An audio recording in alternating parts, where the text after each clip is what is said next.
लब्बैक अल्लाहुम्मा लब्बैक लब्बैक ला शरीका लक लब्बैक इन्नल हम्दा one निअमत luck वल मुल्क ला शरीका लक नहमदुहु व नुसल्ली अला रसूलिहिल करीम अम्मा बाद। রিয়াদুল জান্নাত ট্রাভেলস অ্যান্ড ট্যুরসের পক্ষ থেকে আপনাদের সকলকে জানাচ্ছি আন্তরিক শুভেচ্ছা। শ্রী দর্শক, আমরা পবিত্র হজ এবং উমরার সম্পর্কে ধারাবাহিক সিরিজ হিসাবে আমরা বর্ণনা দিয়ে যাচ্ছি। আপনারা যদি আমাদের সেই সিরিজটুকু ধারাবাহিকভাবে দেখেন তাহলে পবিত্র হজের ক্ষেত্রে সব জায়গায় আপনি আমাদের আলোচনাগুলো সহায়ক হিসেবে আপনি পাবেন। আমরা আপনাদের কাছে হজ সংক্রান্ত বিষয়ে, বিশেষ করে ওমরা এবং হজ এটা পালনের ক্ষেত্রে যে প্রতিকূলতা, যে জটিলতা আছে, এগুলো নিয়ে আমরা এখন কথা বলবো। আর সেটা হলো এই যে আপনি দেখবেন শুধু উমরার জন্য যদি আপনি যান 15 দিন অথবা 14 দিন অথবা 10 দিন 7 দিন যে কয়েকদিনের জন্য যান, সেখানে প্রথমে আপনার নিশ্চিত হতে হবে এজেন্সির কাছে যে আপনি পবিত্র হারামাইন শরীফের মক্কা শরীফ এবং মদিনা শরীফে কোথায় আপনার থাকার স্থান এবং খাবার ব্যবস্থা কেমন হবে এবং আপনি ট্রান্সপোর্ট ঠিকমতো পাবেন কি না, আপনার ট্রান্সপোর্টেশনের ব্যবস্থা কী হবে, আপনি কোন ক্যারিয়ারে যাচ্ছেন, আপনি ট্রানজিট বিমানে যাচ্ছেন না আপনার ডাইরেক্ট প্লেনে যাচ্ছেন, সে বিষয়গুলো কিন্তু আপনাকে নিশ্চিত হতে হবে। যদি আপনি নিশ্চিত না হয়ে আকস্মিকভাবে শুধুমাত্র আপনি একটা উমরার ব্যবস্থা নিলেন আর আপনার ইচ্ছা হলো যে আপনি ডাইরেক্ট প্লেনে যাবেন, আপনি কোথাও ট্রানজিট নেবেন না, তাহলে কিন্তু সেক্ষেত্রে এজেন্সির সাথে আপনার কোনো কারণে বা এই ধরনের কারণে মনোমালিন্য হতে পারে। আপনি এজেন্সির কাছে গিয়ে পরিষ্কার আপনি আপনার ধারণাটা দেবেন। আপনি যদি ডাইরেক্ট বিমানে যেতে চান তাহলে ভাড়া হবে একরকম, আর আপনি যদি ট্রানজিট বিমানে যেতে চান তাহলে ভাড়া হবে আরেক রকম। কাজেই সেখানে যে প্যাকেজ বলতে গেলে আপনার যাওয়া আসা, আপনার খাওয়া, সব কিছু। আপনি ইচ্ছে করলে খাওয়া নাও নিতে পারেন, আপনি ইচ্ছে করলে ট্রান্সপোর্ট নাও নিতে পারেন, আপনি শুধু ভিসা এবং টিকিট নিতে পারেন, আপনি ইচ্ছে করলে সেখানে গিয়ে আপনার নিজের ইচ্ছে মতো আপনি হোটেল সেখানে করতে পারেন, যদি ধৈর্য থাকে, আপনার যদি ধৈর্য থাকে। আর এই ধৈর্যের ব্যাপারে আমি আপনাদেরকে পরামর্শ দেবো, সাথে যদি মা বোন, আপনার স্ত্রী, আপনার মেয়ে বা এই ধরনের যদি কেউ থাকে, তাহলে আপনি ওইখানে গিয়ে তাদেরকে কোনো এক জায়গায় বসাইয়া এরপর হোটেল ভাড়া করবেন, এটা খুব ভালো হবে না।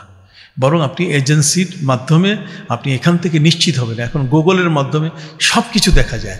আপনি মক্কা শরীফে কত দূরে হোটেল নিচ্ছেন, আপনি যদি ঘরে বসে মাপতে চান তাও কিন্তু দূরত্ব মাপা যাবে। আপনার হোটেলের কন্ডিশন কী, ভিতরের অবস্থা কী, সিটের অবস্থা কী, ওয়াশরুমের অবস্থা কী, সব কিছু আপনার ঘরে বসেই কিন্তু আপনি দেখতে পারেন। অতএব আপনার এই বিষয়গুলো কিন্তু আপনার জেনে নিতে হবে, নাহলে জটিলতার সৃষ্টি হবে। আপনি এখান থেকে মনে করেছেন যে আমি টাকা দিয়েছি, উমরার টাকা আমি পূরণ করছি, অতএব ওখানে আমাকে কেন 5 স্টার হোটেলে রাখা হলো না, কেন আমাকে 100 মিটার বা 200 মিটার দূরে রাখা হলো, কেন আমার জন্য জিএমসি গাড়ি দেওয়া হলো না, লক্কর ঝক্কর বাস দেওয়া হলো, এই ধরনের কথাবার্তায় কিন্তু দেখা যাবে এজেন্সির সাথে আপনার মনোমালিন্য হবে। এই জন্য পরিষ্কারভাবে আপনাকে যে জিনিসগুলো জানতে হবে সেটা হচ্ছে যে আপনি যে উমরার প্যাকেজটা নিচ্ছেন সেই প্যাকেজটা মূল্য কত, এর মধ্যে ফ্যাসিলিটি কী কী। যেমন সাপোজ আমি আপনাকে বলি যে আপনি 1,20,000 একটা প্যাকেজ নিলেন, 1,20,000 প্যাকেজটা নিতে গিয়ে এখন যদি আপনি 5 স্টারে থাকতে চান তাহলে তো হবে না, 0 মিটারে থাকতে চাইলে তা তো হবে না। আপনি যদি লাক্সারিয়াস নিউ মডেলের 2025 সালের বাস যদি আপনি চান তা তো হবে না। আপনাকে আপনার অর্থ অনুযায়ী সেটাকে সমন্বয় করে দেবেন এজেন্সির মালিক, যারা এজেন্সির কর্মকর্তা, তারা আপনার এই টাকাটাকে অ্যাডজাস্ট করে দেবেন যে আপনি কেমন আপনি ট্রান্সপোর্ট পাবেন এবং আপনার বাস না আপনি জিএমসি গাড়িতে যাবেন, আপনার হোটেল কন্ডিশন কেমন হবে, দূরত্ব কেমন হবে, খাওয়ার মান কেমন হবে, কবে যাবেন কবে ফিরবেন এবং ক্যারিয়ার ডাইরেক্ট হবে না সেটা ট্রানজিট হবে, এই বিষয়গুলো অবশ্যই আপনাকে জেনে নিতে হবে। এ গেল উমরার ক্ষেত্র। হজের ক্ষেত্রে যে জটিলতাটা সেটা কিন্তু আপনাকে সর্বপ্রথম যে বিষয়টা সেটা হলো একটা ভালো এজেন্সি আপনাকে বেছে নিতে হবে। বাংলাদেশের নির্ভরযোগ্য ফেমাস ব্যক্তি, যাদের মানুষের কাছে ফেস ভ্যালু আছে, যাদেরকে মানুষ চেনে, মানুষ যাদের প্রতি শ্রদ্ধা রাখে, ঠিক এরকম একটি এজেন্সির মালিককে যদি আপনি বেছে নেন তাহলে আপনি দেখবেন ধোঁকা, প্রতারণা কোনো কিছুই আপনার থাকবে না। আপনি গ্রামগঞ্জের একজন ব্যক্তির সাথে আপনি সব কিছুতেই মনে হয়েছে যে বোধহয় উনি ঠিক করে দেবেন, কিন্তু এমনটাও আছে যে তারও তো সীমাবদ্ধতা আছে, তারও তো সেখানে লাভ লোকসানের ব্যাপার আছে। অতএব সেক্ষেত্রে নির্ভরযোগ্য একটি প্রতিষ্ঠান যেমন আমাদের রিয়াদুল জান্নাত ট্রাভেলস অ্যান্ড ট্যুরস, আমরা কিন্তু এগুলো নিশ্চিত করি আগেই আমরা হাজিকে পরিষ্কার করে অঙ্ক কষিয়ে দেখাই দেই যে আপনার এই বাবদে এই খরচা, আপনার দূরত্ব এতটুকু, আপনার হোটেল কন্ডিশন এই, আপনি ট্রান্সপোর্ট পাবেন এই ধরনের, আপনার ট্রানজিট বিমান হবে না ডাইরেক্ট বিমান হবে, এই বিষয়গুলো কিন্তু আমরা পরিষ্কার খোলাসা করি। হ্যাঁ, আপনি যদি মনে করেন যে আমি 0 মিটারে থাকবো, আমার প্যাকেজ কত, তাহলে সেটাও আমরা বানিয়ে দিতে পারবো। এমনও হতে পারে যে 1,20,000 টাকার প্যাকেজ সেটা 1,50,000 বা 1,60,000 টাকা হবে, অথবা অবস্থা এবং সময়ের প্রেক্ষিতে। যদি সেটা রমজান মাস হয় আর রমজান মাসের যদি শেষ 15 দিন হয়, অর্থাৎ প্রথম 10 দিন, মাঝের 10 দিন, আবার শেষের 10 দিন যদি হয়, তাহলে সেখানে ভেরি করবে আপনার হোটেল ভাড়া। তার মানে হোটেল ভাড়াটা আর সেখানে প্লেনের টিকিটের মূল্য সব কিছু মিলে দেখা যাবে যে যেটাকে আমরা অন্য সময়ে 1,60,000-এ সুন্দরভাবে আমরা অ্যাভেল করতে পারতাম, কিন্তু সেটা এখন দেখা যাবে 2.5 লক্ষ টাকা, 3 লক্ষ টাকার চেয়েও বেশি দাম পড়ে যাচ্ছে। এটা হচ্ছে সময় অনুযায়ী। হজের ক্ষেত্রে যখন আপনি প্রস্তুতি নেবেন, তখন আপনার প্রয়োজন হলো একটা নির্ভরযোগ্য, অত্যন্ত আস্থাবান এবং আমানতদার, বিশ্বস্ত একটা ট্রাভেল এজেন্সিকে বেছে নেওয়া। আমাদের গ্রামগঞ্জের যে সমস্ত মানুষ থাকেন তারা কিন্তু গ্রামের যারা সাধারণত হাজি জোগাড় করেন তাদের উপরে অনেকটা কিন্তু নির্ভরশীল হয়ে যায়। কিন্তু হ্যাঁ, তাদের মধ্যেও অনেক ভালো এমন ব্যক্তি আছেন যে যাদের পাশে, যাদের সাথে গেলে কিন্তু কখনো কোনো মানুষ কখনো প্রতারণার শিকার হয় না। তো কাজেই সেক্ষেত্রে আমরা আপনাকে বলবো যে আপনি এই ধরনের নির্ভরযোগ্য এবং বিশ্বস্ত ব্যক্তির সাথে আপনার যেন এই পবিত্র হজের কার্যক্রমটা যেন আপনি বেছে নেন। আর হজের এই কার্যক্রমের সবচেয়ে বড় যে জটিলতা সেটা হলো যে অনেক সময় দেখা যায় যে আপনি যার সাথে কথা দিয়েছেন বা যে ব্যক্তি আপনাকে হজে নিয়ে যাচ্ছে সে আপনার এখনও টিকিটটাও কনফার্ম করলো না। টিকিট যদিও এখন বর্তমান সরকার টিকিটের টাকা আগে নিয়ে নেয়, 3 লাখ টাকা, এর ভেতরে টিকিটের টাকাও আছে, কিন্তু পাশাপাশি কবে নেবেন, কোন সময় নেবেন, এইটা অনেক সময় প্লেনের টিকিট কোন সময় হবে এই বিষয়গুলো কিন্তু অস্পষ্ট কেউ কেউ রাখে। কিন্তু আসলে এগুলো অস্পষ্ট রাখার বিষয় নয়। হাজিকে পরিষ্কারভাবে যখন প্যাকেজ তৈরি হবে তখনই তাকে বলতে হবে যে তিনি প্রথমে যাবেন না তিনি শেষে যাবেন না তিনি মাঝখানে যাবেন, কোন সময় তার মক্কা মদিনা, এবং অন্ততপক্ষে ট্রাভেল এজেন্সির কাছে এসে তার অফিসে বসে এটাকে ঠিক করে নিতে হবে যে পুরো আমার এই চাহিদা, আমি এভাবে যাব, আমার ছেলের পরীক্ষা আছে বা আমার মেয়ের পরীক্ষা আছে, আমি আমার ছেলে অথবা মেয়ের পরীক্ষার এই সময়টা বাদ দিয়ে আমি এর পরে যেতে চাই, তাহলে এজেন্সি কিন্তু আপনাকে সেভাবে প্যাকেজ তৈরি করে দেবে। এগুলোর মধ্যে কোনো জটিলতা নাই। কিন্তু যদি আপনি না বলেন আর সব কিছু শেষ হয়ে গেল, ঠিকঠাক হয়ে গেল, হোটেল ভাড়া হয়ে গেল, প্লেনের টিকিট হয়ে গেল, আপনি বলছেন যে আমার ছেলে অথবা মেয়ের পরীক্ষা, আমি তো এই সময় যেতে পারবো না, চেঞ্জ করে দেন, অসম্ভব, তখন চেঞ্জ করা যাবে না, কারণ ওদিকে হোটেল ভাড়া হয়ে গেছে আর এদিকে প্লেনের সিট একটা যদি আপনি পরিবর্তন করেন তাহলে সেখানে প্রায় 60,000 টাকা, শর্ট প্যাকেজ করলে 60,000 টাকা, আর এমনি নর্মাল এদিক সেদিক করলে প্রায় $250 মতো একটা জরিমানা আপনার চলে আসবে। এটা কে দেবে? ফলে দেখা যাবে এজেন্সির সাথে আপনার কোনো কারণে এটা নিয়ে একটু জটিলতা তৈরি হতে পারে। কাজেই আপনি যখন কোনো এজেন্সিতে যাচ্ছেন, যে ভালো এজেন্সিটাতে আপনি যাবেন, সেই ভালো এজেন্সির মালিকই আপনাকে বলে দেবে যে আপনি কীভাবে যেতে চাচ্ছেন। আমাদের কিন্তু প্রোগ্রাম এইভাবে, আমরা শুরুতে এইভাবে নেই, আমরা মাঝখানে এভাবে নেই, আমরা শেষে এভাবে নেই। তো এইভাবে এরপরে আপনাকে নিশ্চিত হতে হবে যে আপনি প্যাকেজটা করতেছেন কোন ধরনের প্যাকেজ। আপনি প্যাকেজ, এটা কি স্থায়ী প্যাকেজ, নন শিফটিং, মেইন প্যাকেজ, না এটা শিফটিং প্যাকেজ, তো কোনটা আপনি নিচ্ছেন, এই সবগুলো বিষয় কিন্তু আপনাকে নিশ্চিত হতে হবে। আপনি নিশ্চিত না হলে তাহলে কিন্তু দেখা যাবে যে অনেক সময় বিপরীতটা যদি হয় তাহলে আপনার জন্য কঠিন হবে। আপনার এই পবিত্র হজের মধ্যে সবচেয়ে বড় জটিলতা হলো যে আপনি মক্কায় থাকাকালীন অবস্থায় যখন মিনায় যাবেন তখন বাস পাওয়ার জটিলতা। তার মানে যে বাসটা আপনার আসার কথা সকাল 8টায় সেটা আসবে বিকাল 3টায়, অথবা আপনাকে বলেছে যে এশার পরে বাস আসবে, সে বাস চলে এসছে পরের দিন সকালবেলায়, এটা আপনাকে মেনে নিতে হবে। এই ধরনের জটিলতা অনিচ্ছাকৃতভাবে সৃষ্টি হবে, যেহেতু এই লক্ষ কোটি মানুষের একসাথে মেনা, আরাফাত, মুজদালিফায় গমন, অতএব সেখানে এই ধরনের জটিলতার সৃষ্টি হতেই পারে, আপনাকে ধৈর্যের পরিচয় দিতে হবে। এই গেল। অপর দিক থেকে দেখা যাবে যে আপনি মিনায় যখন যাবেন, মিনায় যাওয়ার পরে সেখানে সিট, আপনার সিটটা আপনাকে নিতে হবে। আপনার এজেন্সি আপনাকে বলে দেবে যে এই সিটগুলো আমার, আপনি সেখানে গিয়ে একটা সিট নেবেন। এখন একটা সিট নিতে যাইয়া যদি আপনি দুইটা সিট দখল করেন, একটা সিটেই মাত্র 18 থেকে 20 ইঞ্চি, আর আপনি যদি দুইটা নিজের বাড়ির মতো সিট নিয়ে আপনি সেখানে থাকেন তাহলে এটা সম্ভব না। এটা ওখানে আপনাকে অন্তত ডি ক্যাটাগরিতে যারা যান তাদের কিন্তু সিট ছোট ছোট হয়, আর যারা এ ক্যাটাগরিতে যান তাদের জন্য কিন্তু ভিআইপি তাঁবু এবং ভিআইপি বাসেরও ব্যবস্থা আছে। তো ভিআইপি তাঁবু, ভিআইপি বাস, ভিআইপি হলে তো ভিআইপি বুঝতেই পারছেন যে তাই প্রশস্ত তিনি সোফা সেট পেয়ে যাবেন, সেখানে বাফেটে তার 12-14 ধরনের খাবার থাকবে, এবং সেখানে স্পেশাল ভিআইপি বাস থাকবে, তার নামে সিট থাকবে, সব কিছু।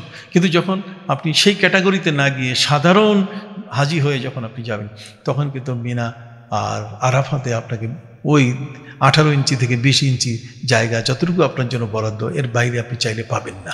আর এটা কিন্তু আপনি ওই সময়ে কোনো জটিলতা সৃষ্টি করলেও আপনি কোনোভাবেই সে জটিলতা নিরসন করার কোনো সুযোগ থাকবে না। আপনাকে মেনেই নিতে হবে ওই ফয়সালা, যেটা মোয়াল্লেমের পক্ষ থেকে। ঠিক অনুরূপভাবে আপনার এজেন্সি, আমি যতটুকু আপনাদেরকে বলতে চাই সেটা হলো, আপনার এজেন্সি যদি এই ব্যাপারে চৌকুশ হয়, তাহলে কিন্তু সে অন্তত পক্ষে দেখবে যে আমার হাজিদেরকে ভালো রাখতে গিয়ে যাতে আমি একটা তাঁবু নেই, একটা তাঁবুর ভিতরে যদি নামা হয়, তাহলে সেখানে দেখা যায় যে এক তাঁবুর মানুষ যদি একটা এজেন্সির হয়, তাহলে সেখানে কিন্তু সুন্দরভাবে থাকার এবং বসতে দেওয়া এগুলো কিন্তু সহজ হয় এবং একে অপরের বিষয়টা মেনে নেয়। কিন্তু যখন একটা তাঁবুতে বহু এজেন্সির মালিক একত্রিত হয়ে প্রবেশ করে, তখন কিন্তু যার যার জায়গা সে কিন্তু সহজে ছাড়তে চায় না। তো সেখানে এজেন্সিরও করার কিছু থাকে না, ওখানে আপনাকে ওই পরিবেশটা মেনে নিয়েই আপনাকে মেনায় অবস্থান করতে হবে। আরাফাতেও ঠিক একইভাবে দেখা গেছে, আপনি যে তাঁবুতে যাচ্ছেন ওই তাঁবুতে আরেক দল আগে প্রবেশ করে ফেলছে, তারা তাদের একেবারে 2 হাত পা 4 হাত পা সরাইয়া তারা সেখানে শুয়ে পড়ছে। এখানেও কিন্তু জটিলতার সৃষ্টি হবে। আপনাকে এগুলো মেনে নিতে হবে। আপনার যতটুকু অংশ, আপনার ছোট্ট একটা ব্যাগ, মিনার ব্যাগ যেটা আমরা প্রোভাইড করে থাকি, যেটাতে অল্প কিছু জিনিস নেওয়া যায়, মাত্র একটা ছোট চাদর অথবা সেখানে একটা বেডশিট এবং অল্প কিছু শুকনা খাবার, ড্রাই ফ্রুট, এগুলো নিয়ে মূলত একটা হজের বই বা কোরআন শরীফ এর সাথে করে হাজি সাহেবানরা মেনা বা আরাফাতের এই ছোট্ট সফরটিতে তারা নিয়ে থাকেন। তো কাজে আপনিও কিন্তু এইগুলো নেবেন, কিন্তু মনে রাখতে হবে আপনি যখন সাধারণ এই প্যাকেজগুলো নেবেন, এই সাধারণ প্যাকেজগুলোতে আপনি ভিআইপি সুবিধাগুলো আর পাবেন না। সেখানে মোয়াল্লেম আপনাকে চেষ্টা করবে, অর্থাৎ আপনার এজেন্সি শতভাগ চেষ্টা করবে যাতে আপনার বাসটা সুন্দর হয়, শতভাগ চেষ্টা করবে আপনার তাঁবুটা যেন সুন্দর হয়, শতভাগ চেষ্টা করবে মেনা এবং আরাফাতে থাকার ক্ষেত্রে যেন আপনার কোনো কষ্ট না হয়। আরাফাতে সেখানে আপনার অবস্থান হলো মূলত দ্বিপ্রহরের পর থেকে সূর্যাস্ত সন্ধ্যা পর্যন্ত। মাগরিবের নামাজ সেখানে পড়ার অনুমতি নাই। এই সময়টুকুতে অনেকেই আছে খুব বিশ্রাম করতে চায়, সেখানেও সুযোগ আছে। তবে মূলত এই দিনটাই হচ্ছে, আরাফাতটাই হচ্ছে হজ। আল হজ্জ আরাফাত, আল হজ্জ আরাফাত, আল হজ্জ আরাফাত। নবী করিম সাল্লাল্লাহু আলাইহি ওয়াসাল্লাম বলছেন আরাফাতেই হজ, আরাফাতেই হজ, আরাফাতেই হজ। সে আরাফাতে ওখানে যাওয়ার সময় আপনি খুব সাথে একটু পানি নেওয়ার চেষ্টা করবেন, আর পাশাপাশি আপনার ড্রাই ফ্রুটটা যেন সাথে থাকে। আপনি এভাবে আপনার আরাফাতে সূর্যাস্ত যাওয়ার সাথে সাথে আপনাকে কিন্তু চলে আসতে হবে মুজদালিফায়। অতএব মুজদালিফায় যখন আপনি আসবেন, মুজদালিফায় এখানে রাত্র যাপন করতে হবে ফজরের আউয়াল ওয়াক্ত পর্যন্ত। কাজে এখানে আসতে গিয়ে আপনি ওই আরাফাতের যে অ্যাক্সেস অতিরিক্ত পানি পারলেটা সাথে নিয়ে, অনেক সময় দেখা যায় যে মুজদালিফায় আপনি যেখানে অবস্থান নিয়েছেন তার আশপাশে কোনো টয়লেট নাই, আশপাশে দেখা যাবে যে কোনো পানিরও ব্যবস্থা নেই। আপনি যেন কোনো অবস্থাতেই এই জিনিসটা ভুল না করেন, যদি খাবার কিছু থাকে সব আরাফাতে ফেলে দিয়ে আসবেন না, সাথে রাখবেন। এটা মুজদালিফায় আপনার কাজে লাগবে। এবং মুজদালিফা যখন ফজরের ওয়াক্ত হয়ে যাবে, আউয়াল ওয়াক্ত নামাজ পড়ার পরে আপনি আপনার অতিরিক্ত বোঝা আপনি সেখানে ছেড়ে দিয়ে আপনি পায়ে হেঁটে আপনি মিনায় জামারাতে চলে আসবেন। এটা সহজ। যদি আপনি গাড়িতে চলে আসেন তাহলে অনেক সময় দেখা যায় যে ঘন্টার পর ঘন্টা গাড়িতে বসে থাকতে হবে, গাড়ির তেল শেষ হয়ে যাচ্ছে, অথবা সেখানে ওয়াশরুমে যাওয়ার প্রয়োজন হয়, তাহলে সেটাও অনেক ক্ষেত্রে গাড়ি অনেকে নষ্ট করে ফেলে। এই কতগুলো জটিলতা কিন্তু আছে। এরপরে আপনি জামারাতে যাবেন, আপনার দলকে অনুসরণ করবেন, আপনার গাইডকে অনুসরণ করবেন। আর মুজদালিফায় রাতের বেলায় যে ফ্ল্যাগ, রাতের বেলায় যে লাইট ব্যবহার করা হবে, সেটা আপনি লক্ষ্য রেখে রেখে আপনি আপনার গাইডকে অনুসরণ করবেন। আপনি কথা বলবেন না যে আপনি আমাকে নিয়ে আসলেন না, না, বরং আপনার উচিত হবে যে আপনি তার সঙ্গী হওয়ার জন্য, তাকে না বলে বরং আপনি তার পাশ থেকে বহু দূরে যাবেন না। এটা খুব মনে রাখতে হবে আপনাকে।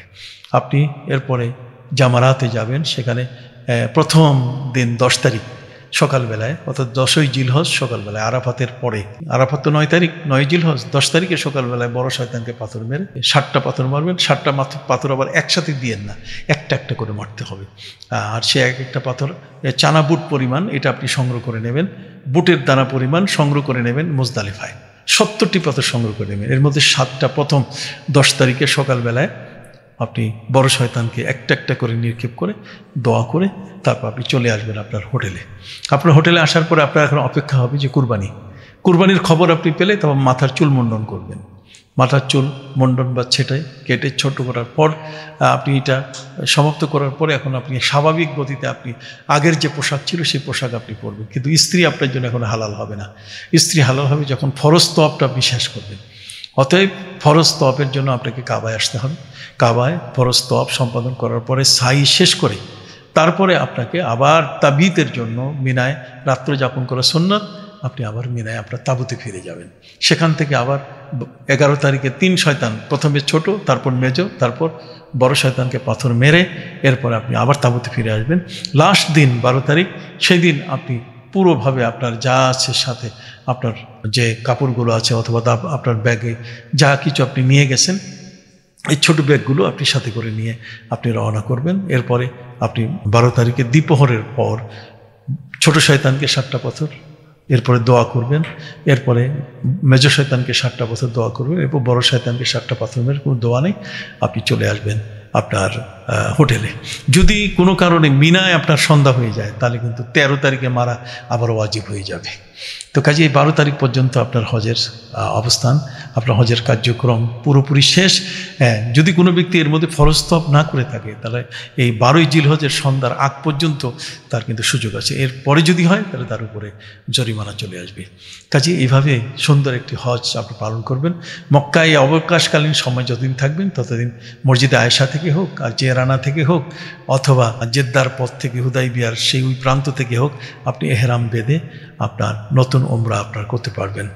আমরা রিয়াদুল জান্নাত ট্রাভেলস অ্যান্ড ট্যুরসের পক্ষ থেকে প্রতি বছর আমাদের সাথে যে সকল হাজি যান, আমরা নিজেরা থেকে তাদেরকে এই গাইডগুলো করি এবং হজের ক্ষেত্রে যেন কোনো ভুল ভ্রান্তি না হয় এবং সহজভাবে হজটি যেন শান্তিপূর্ণভাবে পালন করে আসতে পারে, আমরা সার্বিক সেই সহযোগিতা দিই। আমাদের সাথে যোগাযোগ করার অনুরোধ রইল। আসসালামু আলাইকুম ওয়া রাহমাতুল্লাহি ওয়া বারাকাতুহু।